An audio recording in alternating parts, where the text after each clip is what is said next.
Vamos a continuar con el tema número 6, la época de democratización, parte 1.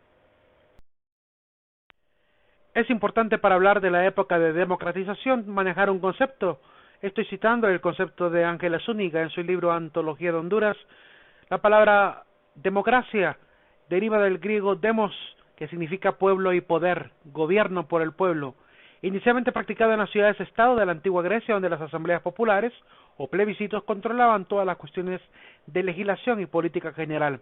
Entendemos por democracia, pues, el poder del pueblo. Esta potestad de poder tomar las decisiones, de poder participar políticamente y de alguna manera de mantener esta armonía donde cada uno tiene voz, donde cada uno tiene voto y donde todos trabajan en función del bien común. Sin embargo, la palabra democracia ha ido cada vez desvirtuándose y entre más había la esperanza de salir de la época militar, se logró por fin hacerlo en los años 80, pero trajo como consecuencia también el detrimento de la clase política, que poco a poco se volvió cada vez más descarada. Tenemos a el presidente liberal Roberto Suazo Córdoba, quien estará gobernando, como dijimos, del año 1982 a 1986, debido a que Policarpo Paz permitió las elecciones.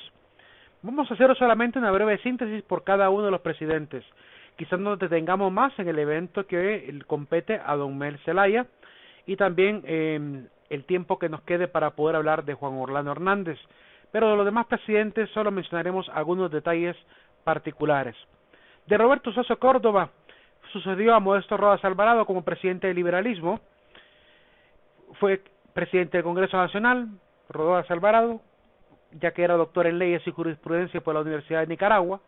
Probablemente Nicaragua aprendió todo lo que tenía que ver con el socialismo, Modesto Rodas. Esta cercanía con Rodas también le trajo mala popularidad a Roberto Suazo. Es el primer presidente constitucional de Honduras después de la época militar, como hemos mencionado. El siguiente presidente será José Azcona del Hoyo, quien estará desde 1986 a 1990. Se propuso investigar las violaciones de los famosos contras que habían estado a cargo del famoso general Gustavo Álvarez, quien además es padre del famoso Óscar Álvarez, que es era mano derecha en cierto momento de Juan Orlando Hernández, o al menos pasaba constantemente ligado a las esferas del poder de Juan Orlando. Raíz de los problemas se propuso buscar acerca de la seguridad, el problema de los guerrilleros y los mercenarios. Sin embargo, a pesar de ser un partido liberal, su gobierno fue bastante conservador. Privatizó empresas turísticas, metalúrgicas, agroindustriales y de alimentos. Desde su gobierno en adelante, el empira empezó a devaluarse, y esto pasó porque se inventó una serie de certificados, los famosos CETRAS, certificados de transferencia de exportaciones, que, como dicen los expertos, no fue más que una devaluación disfrazada. Rafael Leonardo Callejas, por su parte, gobernaría de 1990 a 1994. Hay que decir que fue un gran respiro para el Partido Nacional, en vista que era un candidato joven, era un candidato, pues según la dama de aquel momento, también para ellas atractivo, por razón por la cual atraía muchísimas jovencitas, ¿verdad? Y en este sentido, pues obtuvo bastante votos y obviamente ganó la popularidad. Además que es un experto en oratoria, es decir, el tipo utilizaba un vocabulario bastante, se puede decir, solemne al momento de referirse al público. Yo pediría que vean en YouTube algunos de sus discursos para que vean con qué euforia, con qué vehemencia decía sus frases y que se volvían un discurso pues casi se puede decir poético, que obviamente enamoraba a los oídos de los más altos conservadores de este país. Era licenciado en Economía Agrícola, ministro de Recursos Naturales durante el gobierno de Melgar Castro, mejoró la infraestructura, sobre todo el tema de las carreteras.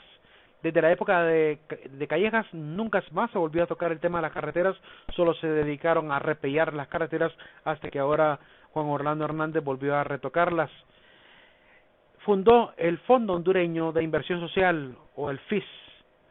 De hecho, el FIS fue bastante beneficioso en su momento. Sin embargo, muchos acusaron a Callejas de haber utilizado los fondos del FIS para desfalcar y para descanalizar fondos a otras causas. Fue presidente de la FENAFUT después de la presidencia, ¿verdad? Y esto le trajo grandes problemas porque a nivel internacional fue acusado de venta de influencia. El licenciado Callejas tuvo que enfrentar a la ley por el caso FENAFUT. El 3 de diciembre fue pedido en extradición, acusado de corrupción en la Federación Internacional de Fútbol Asociado, la FIFA. Callejas al final se presentó el 15 de diciembre ante la justicia estadounidense. El 17 de diciembre fue puesto en libertad bajo fianza después de pagar $4 millones con arresto domiciliario y monitoreo electrónico. La audiencia de Callejas se llevó a cabo en el tribunal del distrito de Brooklyn, en New York.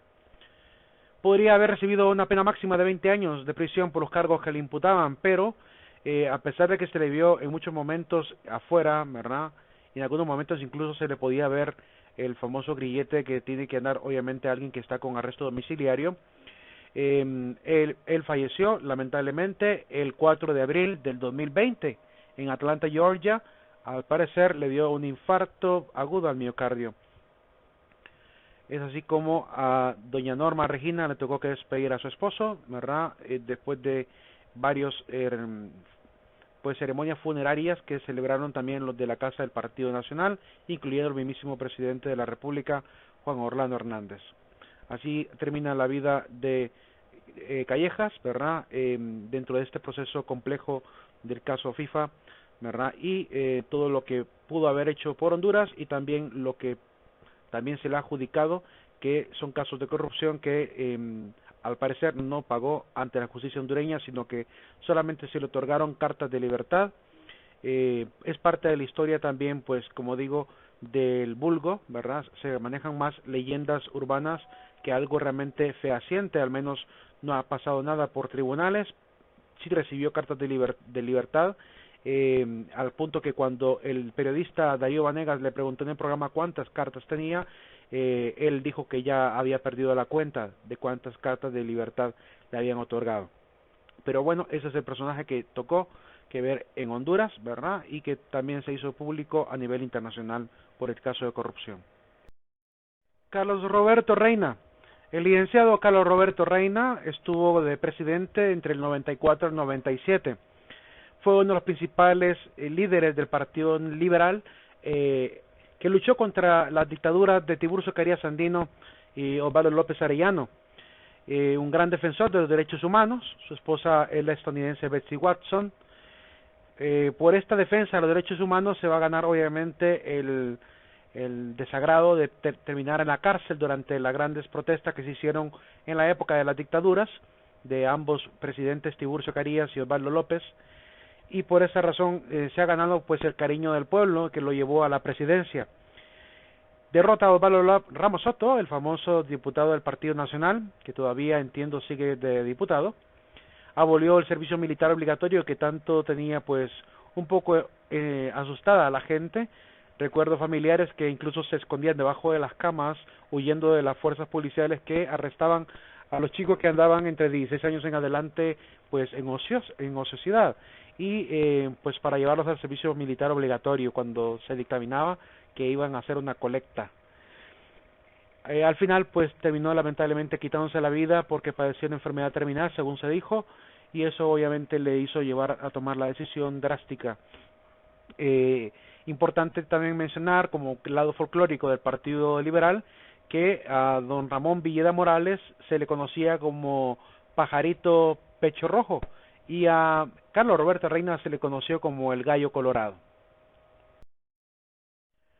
Carlos Flores Facusé gobernará una época bastante dura durante un gran paso de un huracán por la parte del territorio hondureño, y esto conllevará pues a cambiar bastante su política y desarrollar todo un plan para contrarrestar los eventos que desencadenó obviamente la cantidad de lluvias tropicales que entraron al territorio y obviamente parte del huracán que llegó hasta las islas de la bahía.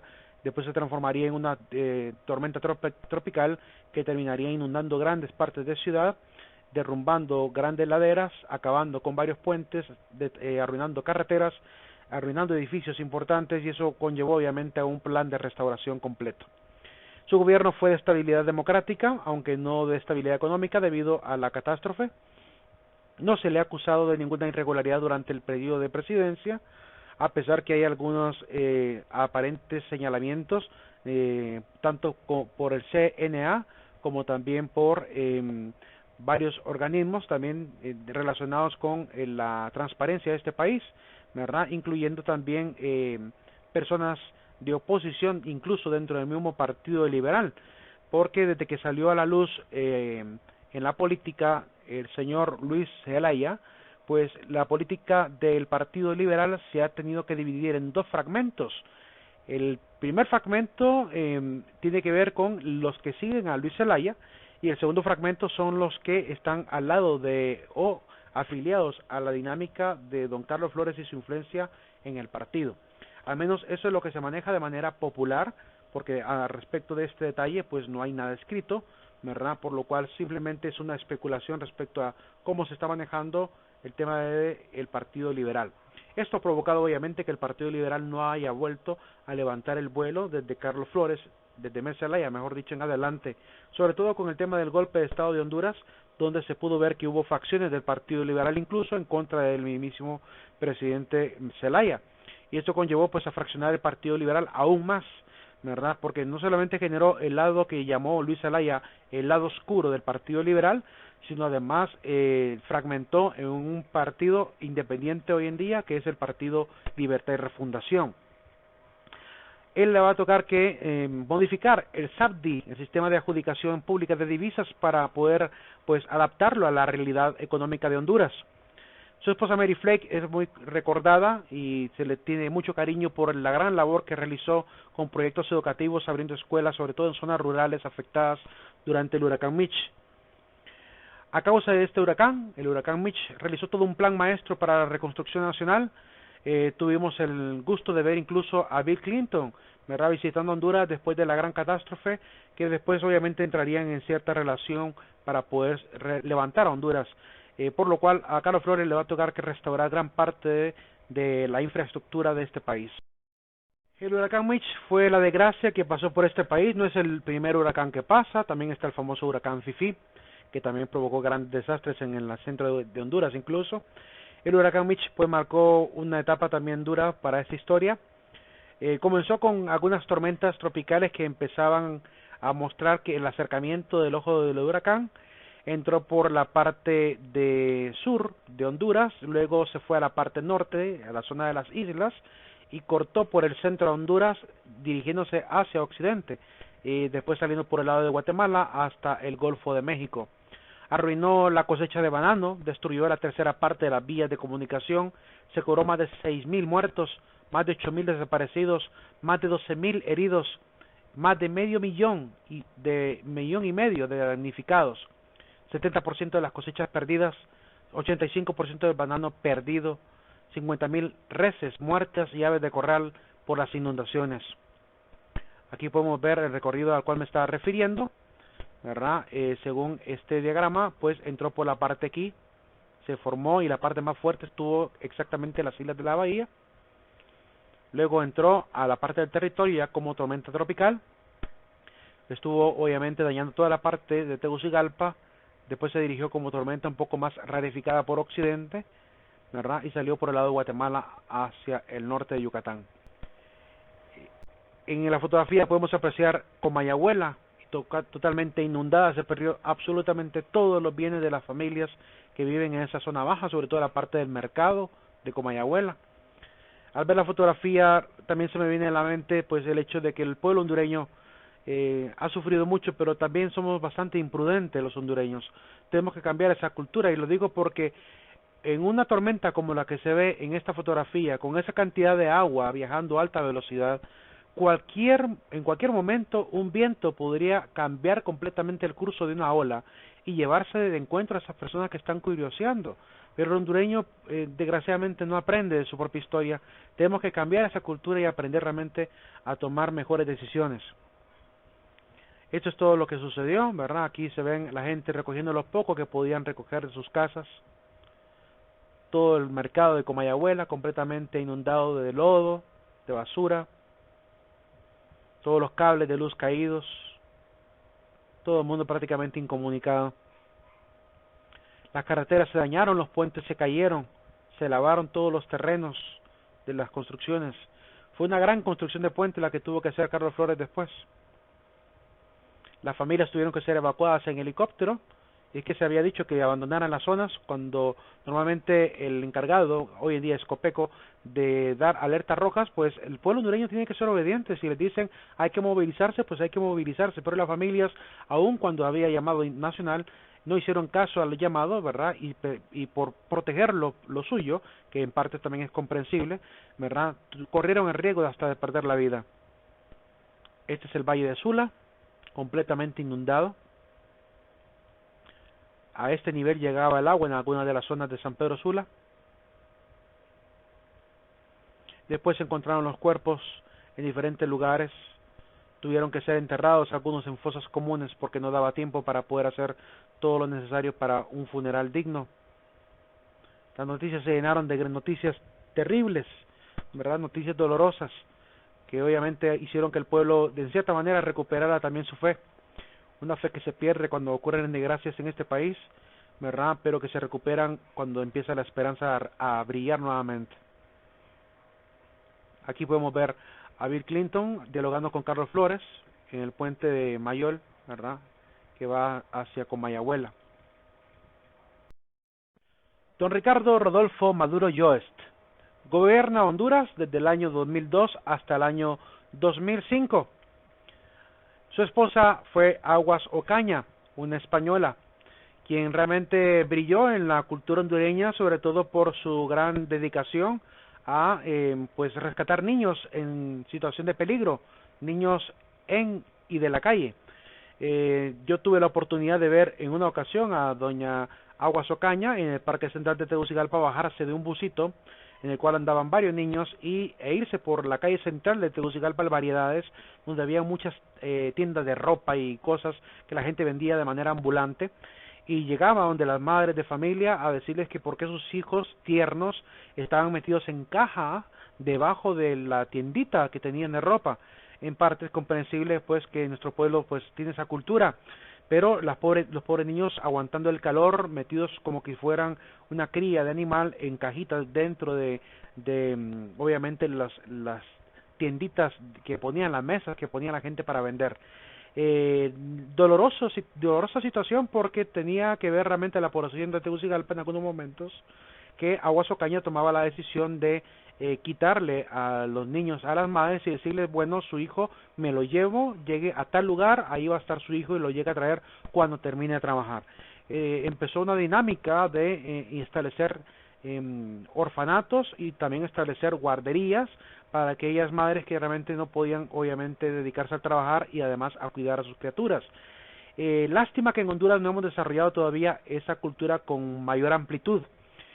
Tenemos unas cuantas guarderías, pero por estudios que hemos hecho incluso con la misma universidad, nos hemos enterado que hay muchas guarderías que son estatales, pero a pesar de ello no tienen todos los insumos necesarios, sino que tienen que depender de actividades incluso de las personas que se dedican ahí a cuidar, ¿verdad? Que tienen que hacer actividades extra, algunos padres también colaboran, y de parte del gobierno, aunque se supone guardería, ¿verdad?, del Estado, no está apoyando de ninguna manera. Por lo cual es necesario restaurar esta cultura que Aguas Ocaña intentó implementar. La dama blanca le llamaban porque siempre andaba vestida de forma elegante, a veces con vestidos, a veces con ropa de color blanco, ¿verdad? Muy guapa ella en realidad. Y al parecer, según lo que se dijo, pues se tuvo que casar con Maduro Yost para que don Maduro pudiera participar en las contiendas electorales, porque la ley exige que el presidente esté obviamente casado para que exista una primera dama de la nación. Don Maduro se supone que nace en la provincia de Panamá. Este fue un gran problema que conllevó a un retraso de su candidatura, porque tuvo que obviamente primero demostrar que a pesar de que sus padres provienen de allá, ¿verdad?, que esa era la primera idea, demostrar que realmente estaba legal para poder participar en la contienda. Por esa razón tuvo que hacer todo un montón de gestiones. Al final le dejan participar, pero siempre se supo que era de origen panameño. Defensor de los derechos del libre mercado, va a firmar un tratado de libre comercio, sobre todo con Estados Unidos, un tratado al cual se opuso la Iglesia Católica en gran medida. Yo recuerdo, por un lado, de parte de la Iglesia, bastante concientización social sobre los peligros que traía para una economía tan débil como la nuestra participar de un tratado de libre comercio como con un monstruo de la economía como Estados Unidos, que prácticamente devoraría toda la economía interna, arruinaría obviamente las pequeñas y medianas empresas locales, por lo cual obviamente eso acarrearía mayores dificultades para la venta y para la negociación del hondureño. Por esa razón la Iglesia llamó mucho a la población a reflexionar y a, de alguna manera, pues, darse a conocer, ¿verdad? Dar a conocer su voz al respecto de la negativa de no estar de acuerdo con este tratado de libre comercio. A pesar de lo que el pueblo hondureño hizo con algunas manifestaciones, siempre se firmó el tratado de libre comercio. Además, otros países como Guatemala también se unieron al tratado. Para el año 2003 habían 80 homicidios por cada 100.000 personas. Eso llevó a Ricardo Maduro a realizar una política bastante dura, la que terminó llamando pues cero tolerancia. La política de cero tolerancia contra las maras pues fue un cambio súbito en Honduras, porque empezaron a arrestar a cualquier miembro perteneciente a la mara que además tuviese tatuajes que le representara obviamente como parte de la mara. Y comienza pues esta política en contra de la depuración obviamente de antisociales. Aquí hay algunas fotografías de las pandillas que fueron capturadas, ¿verdad? Y de los retenes que hacían obviamente para poder identificarlos, hombres y mujeres por igual. Pero el gobierno de Ricardo Maduro estuvo marcado también por dos tragedias en los presidios, ¿verdad? Y se generó la famosa idea negativa de este país de que Honduras se convirtió en el país que quema a sus reos, porque van a haber varios incendios en dos presidios provocados obviamente de forma pues insospechada.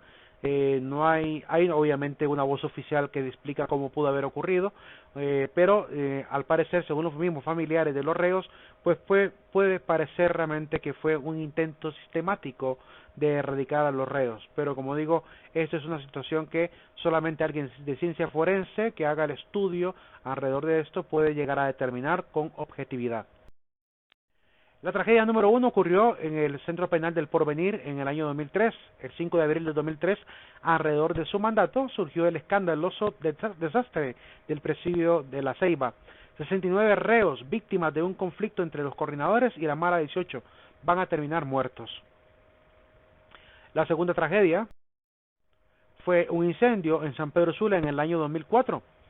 El 17 de mayo del 2004, 107 reos fueron quemados, algunos con quemaduras, otros con asfixia. Murieron con esas dos causas. Fue un hecho obviamente condenado por la Corte Interamericana de Derechos Humanos, ¿verdad? Y en los periódicos apareció pues la gran noticia de más de 100 reos mueren al incendiar la prisión. Pareciera que realmente fue un intento sistemático de erradicación. De hecho, Pablo Cardona, un recluso sobreviviente, explica en la nota de este periódico: ellos querían que muriéramos. Los policías decían, allí, déjenlos, cuando nosotros pedíamos auxilio. Es el testimonio de uno de los reos de esta tragedia. Aquí los cuerpos de personas, desgraciadamente, la historia hondureña está llena de capítulos oscuros, ¿verdad? Y pareciera que no aprendemos en nuestra historia. Ojalá algún día podamos ver la luz de esperanza en este país y cambiar obviamente tanta situación negativa que hemos podido ver a lo largo de esta historia. Aún en periodo de democratización hemos tenido estos momentos dolorosos de barbarie. Desgraciadamente no ha llegado todavía un gobernante que realmente se digne en establecer un nuevo Estado de Derecho que realmente permita la estabilidad económica, la seguridad también política, la seguridad también ciudadana, para poder realmente manejarse con transparencia en este país y mejorar también la cultura. Pero va a costar realmente terminar de mejorar este país, mientras también a través de la educación no crezcamos también nosotros como ciudadanos y tomemos conciencia del papel que debemos jugar en este país para realmente cambiar la realidad. Hablemos de don Manuel Zelaya Rosales, quien gobernó del año 2006 y no pudo terminar su último año de gobierno, llegó hasta el 2009. Durante su periodo de gobierno hay que hacer notar que la devaluación se mantuvo, es decir, que durante ese rango de tiempo, el 2006 al 2009, el tema de la inflación y el tema de la devaluación de la moneda se logró mantener, sobre todo el de la devaluación. Veamos entonces los logros del gobierno de Manuel Zelaya Rosales. Realizó varios tratados de libre comercio con El Salvador y Taiwán, con el Triángulo Norte, El Salvador, Guatemala y Colombia, entre Centroamérica y Chile, entre Centroamérica y Panamá. Además, también participó en la Unión Aduanera Centroamericana, que facilitaría pues el paso de los diferentes miembros de estas naciones centroamericanas. La reducción de la tasa de interés, a diferencia de don Juan Orlando Hernández, que más bien vino a subirla. Aumentó también el salario mínimo a 5.500 lempiras. Realizó una baja de intereses para préstamos bancarios a productores. Logró la condonación de más de $1.000 millones. Realizó también un financiamiento para diferentes obras sociales. Hay que recordar, por ejemplo, cuando se une al ALBA, pues la cantidad también de tractores que logró conseguir como parte del convenio con Venezuela. Generación de más de 20.000 empleos en el sector de Maquila. Firmó además el Petrocaribe, que es un convenio para poder comprar este combustible a mejor precio de como lo compraba a Estados Unidos.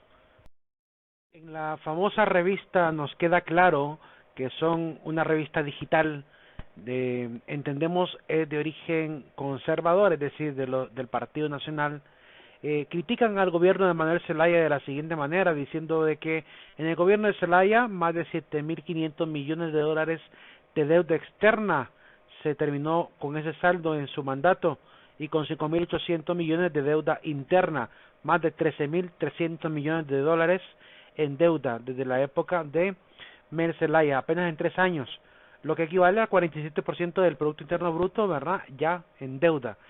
Sin embargo, cuando analizamos los índices de otras instituciones, pareciera que no están así. De hecho, podemos ver en algunos medios de comunicación, ¿verdad?, prensa digital, esta fuente sacada del diario El Heraldo es del Consejo Monetario Centroamericano, y afirma que Manuel Zelaya terminó su mandato no con 5.000, como dice la fuente de Nos Queda Claro, sino con 3.593.5. Ese es el saldo entre el 2006 al 2009, ¿verdad?, en cuanto a deuda pública. Y la Secretaría de Finanzas también dice de que entre el año 2008 al 2009, cuando mucho subió al 2009 a 3.700, por lo cual hemos visto pues que en el medio de comunicación anterior mencionado, pues están falseando los datos. Lo más que se acercó a la deuda de Manuel Zelaya fue a los 3.700 millones de lempiras. Y no se compara, esta es una situación bastante irónica, que un medio de derecha que ataque a Manuel Zelaya de esta manera, cuando los mandatarios del partido de derecha, es decir, los partidos nacionalistas, son los que más han elevado el índice de la deuda pública en Honduras. Miren, en el año 2009, aquí en la parte de abajo, no sé si lo logran ver muy bien, aquí está la deuda con la cual terminó Manuel Zelaya, 3.708. Vean cómo fue incrementando la deuda pública en millones de dólares. Para el año 2013, en que llega Juan Orlando, son 8.000 millones de dólares, ¿verdad?, de deuda pública. Y ya para el 2019 llegamos a 11.897 millones de dólares. Es decir, que desde el gobierno de Manuel Zelaya, el gobierno de Pepe más el de Juan Orlando, hemos subido más de 7.000 millones de dólares en la deuda pública. Así que hay que tener mucho cuidado con esto, cuando estos medios de comunicación que se dicen ser objetivos, que dicen aclarar verdades, intentan decir algo, porque realmente hay que analizar los datos. Los datos son duros y los datos son difíciles de cambiar porque son estadísticas establecidas durante pues todo lo que sería la cronología de eventualidades de la economía hondureña, así que quedan guardados en la historia y sirven para poder tomar pues una visión más crítica y más objetiva también cuando hacemos un revisionismo histórico de lo que hizo o no hizo pues un gobierno en un país. Así que comparado a la deuda de Maduro, que eran 4.377, Manuel Zelaya más bien hizo bajar la deuda pública, luego subió un poquito con Micheletti, ¿verdad? Más que Maduro, y con Pepe Lobo pues se fue casi al doble, a 8.000, y con Juan Orlando ahí subiendo, ¿verdad? Este es hasta el 2016, que llega a como 9.000, aquí dice que llegó a 10.000, la fuente de la Secretaría de Finanzas. Pues así estamos en Honduras. Esta es la realidad de los últimos presidentes a nivel económico, ¿verdad? Del gasto que han provocado con o malas decisiones, o excesos, o falta de inversión. Juan Orlando entonces se incrementó a 11.452 millones de dólares, y como él más bien bajó, ¿verdad? Esa es la realidad numérica que se puede encontrar en fuentes que se dedican a las finanzas públicas. Pero aún así hay que considerar por qué entonces Mer Zelaya cayó, cuál sería la razón por la cual bajó su popularidad, y fueron una consecución de eventos que sumados pues fueron llenando ese vaso que rebalsó. Primer detalle: Juan Benedek va a renunciar como gerente de la ENE, y es porque Mer Zelaya no quiso aprobar una licitación de 160 megavatios de las térmicas. Mer Zelaya de alguna manera veía también esta situación de las térmicas como un tema también, al igual que como harían otros presidentes, de poner en peligro la economía hondureña, porque prácticamente sería privatizar el acceso a la energía. Y como un hombre de izquierda liberal, que es Mer Zelaya, como él se definió de centro izquierda, decía él, pero que en un último momento se ha ido transformando cada vez más en alguien de izquierda totalmente, pues Mer Zelaya era alguien que no iba a aprobar este tipo de contratos que obviamente pondrían en peligro la economía de los ciudadanos. Pero esa es la razón por la cual renuncia Juan Benedek. Segundo detalle por el cual baja también la popularidad de Mer Zelaya: lanza una licitación para los combustibles y la gana ConocoPhillips.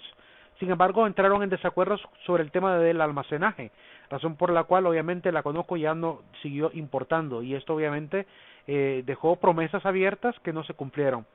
Eso obviamente baja también la popularidad del mandatario. La ley de Hoy No Circula, que también se miraba como una solución para evitar tanto tráfico, sobre todo en la ciudad capital y en San Pedro Sula, ¿verdad? Según el tipo de numeración de la placa, se lanzaba obviamente la ley de circular o no un automóvil, y a mucha gente pues le pareció bien, otra gente obviamente se puso completamente mal, porque depende totalmente de su automóvil para poder trabajar. Entonces este tipo de situaciones obviamente generó pues que la gente poco a poco fuera viendo el gobierno de Mer Zelaya cada vez más impopular. El otro tema es también el enfrentamiento de los grupos de derechos humanos, ¿verdad? Aquí vemos a doña Berta Oliva, que menciona lo siguiente: en el enfrentamiento donde salen algunos campesinos lastimados por la represión, porque estaban obviamente en contra de las mineras de Occidente, pues dice Berta Oliva: COFADE y la Alianza Cívica somos de criterio que no es con balas la brutalidad como se va a resolver el problema. Creo que fue un acto soberano y legítimo lo que hizo este pueblo para demostrar que estaban inconformes con la ley de minería. No es delito hacer este acto. Mel, refiriéndose al presidente, intervenga en este acto y desactive cualquier actuación en contra de los campesinos, en contra de los miembros de la Alianza Cívica y de las familias que han sido afectadas. Entonces, en esta situación y este enfrentamiento obviamente generó también la idea de que había represión de parte del gobierno, y eso también fue bajando la popularidad de Mer Zelaya. Otras razones del por qué entró en decadencia su gobierno: el enfrentamiento constante con Micheletti. De hecho, hay varios audios grabados incluso en YouTube. Hubo algunas grabaciones ilícitas, ¿verdad?, que alguien viralizó y que entiendo todavía están en YouTube, ¿verdad?, entre Mer Zelaya y Micheletti, donde se supone hay una especie de complot alrededor del tema de las telecomunicaciones, y Mer Zelaya le llama a Micheletti para decirle cómo está el problema ahí en el legislativo, y obviamente con un vocabulario muy florido que como tienen estos mandatarios, pues Micheletti le responde lo que piensa hacer para poder calmar los ánimos, y Mer Zelaya le pide que calme el asunto, pues porque estaban a punto de entrar en un zafarrancho en el legislativo, ¿verdad?, a razón de ser de este problema con las telecomunicaciones, específicamente con el problema de Hondutel. 6. La corrupción de Hondutel. Mer Zelaya le va a pedir la renuncia a Marcelo Chimirri, que estaba a cargo de Hondutel, y al final en el 2017 Marcelo fue condenado a 9 años tras las rejas por enriquecimiento ilícito. Esto obviamente también baja la popularidad del gobierno de Manuel Zelaya. Además, el tema de la corrupción en los fondos contra la pobreza de la Asociación Campesina Nacional, la ACAN. Hubo varias alcaldías que politizaban la entrega de la ayuda, igual como se ha criticado al gobierno actual de don Juan Orlando Hernández. Por ejemplo, para el tema de la entrega de víveres durante la pandemia, ¿verdad? Se ha criticado que a mucha gente se le daba bolsa y a otros no, y todo tenía que ver con un listado que andaban, que se supone lo estaban otorgando según la afiliación política. Algo igual a lo que se supone está haciendo Juan Orlando, o al menos los dirigentes del Partido Nacional ligados al gobierno, también lo hizo Mercelaya, o lo hicieron mejor dicho, los allegados a Mercelaya, y por esa razón entonces en esa corrupción empezó obviamente la pérdida también de popularidad. Y además, la gota que derramó el vaso fue la unión de Mercelaya a la Alianza Bolivariana para los Pueblos de Nuestra América, es decir, la alianza con los partidos y los gobernantes de línea de izquierda, como Daniel Ortega, Evo Morales, Hugo Chávez, Fidel Castro, Rafael Correa. Entonces, en esta unión con los países del sur, y Lula da Silva, con esta unión con los países del sur, obviamente se gana no solamente el disgusto de la clase conservadora de Honduras, sino también el disgusto de Estados Unidos, porque también obviamente a Estados Unidos no le va a convenir un nuevo presidente al estilo de Chávez, al estilo de Ortega, al estilo de Evo Morales, que le van a cerrar prácticamente a Estados Unidos todas las oportunidades y que van a obviamente a impermeabilizar la patria, es decir, terminarán generando pues un mercado interior, ¿verdad? Solo negociando entre patrias de América del Sur y evitando que Estados Unidos vuelva a tener brazos económicos sobre las naciones. Esta circunstancia obviamente no quería Estados Unidos que ocurriera también en Honduras. Por esa razón, ya hemos visto, y los que han podido entrar a la página de Wikileaks y leer algunos de los cables de Hillary Clinton, por ejemplo, quien estuvo a favor del golpe de Estado de Honduras, pues van a terminar obviamente dándole luz verde a los políticos de nuestro país y a los militares para que realmente puedan quitar a Mercelaya. Al no tener resistencia de parte de Estados Unidos, pues obviamente fue posible lanzar el llamado al golpe de Estado de Mercelaya, acusándolo obviamente de algunos pecados políticos como el autoritarismo, ¿verdad?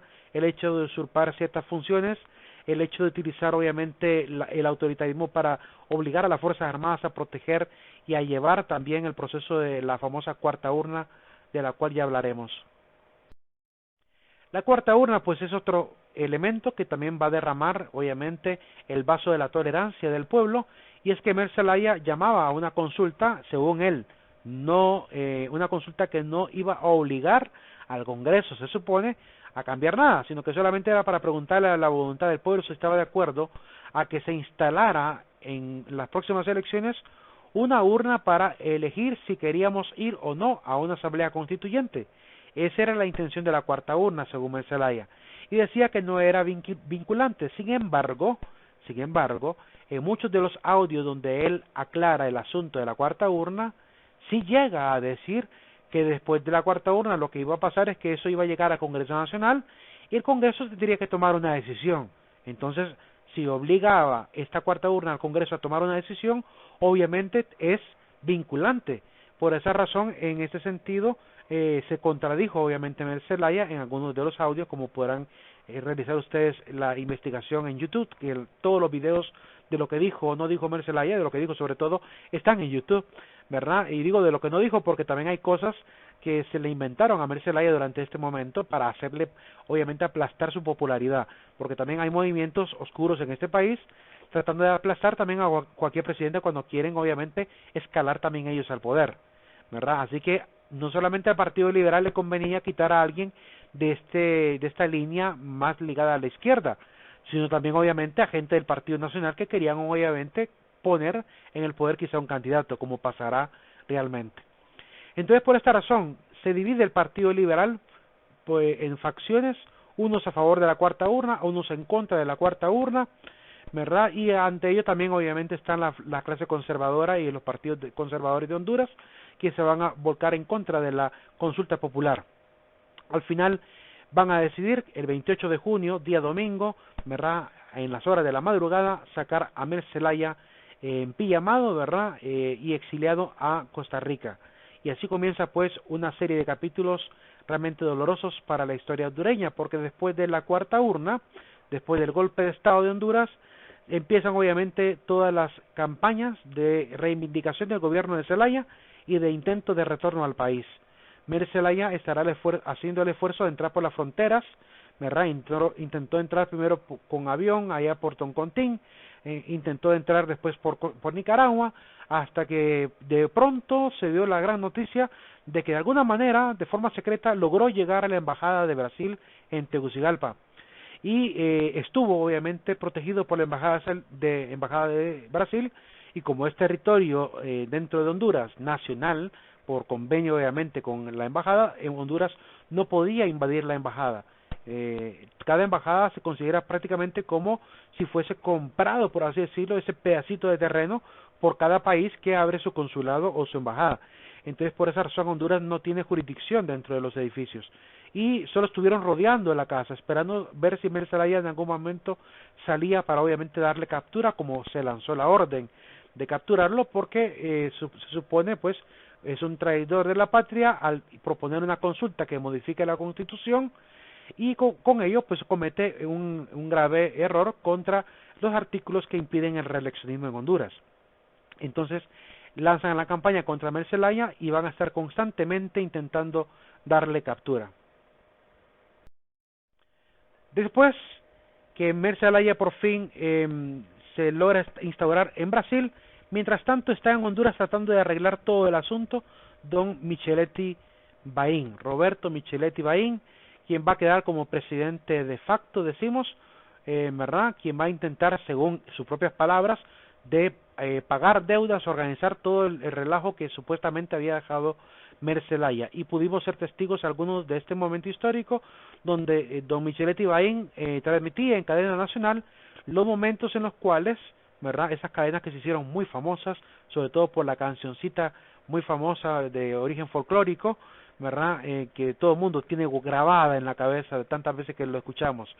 Y en esas famosas transmisiones se miraba que él entregaba cheques a diferentes alcaldías que se supone el gobierno de Mer Zelaya le tenía meses de no pagarle a estas alcaldías, ¿verdad? Y por lo cual se dedicaron junto con Gabriela Núñez a empezar a desembolsar dinero, ¿verdad? Obviamente eso va a traer un gran decremento en lo que sería el arca nacional, pero era algo que tenía que hacerse porque, según se dice, Mer Zelaya dejó sin terminar todos esos trámites.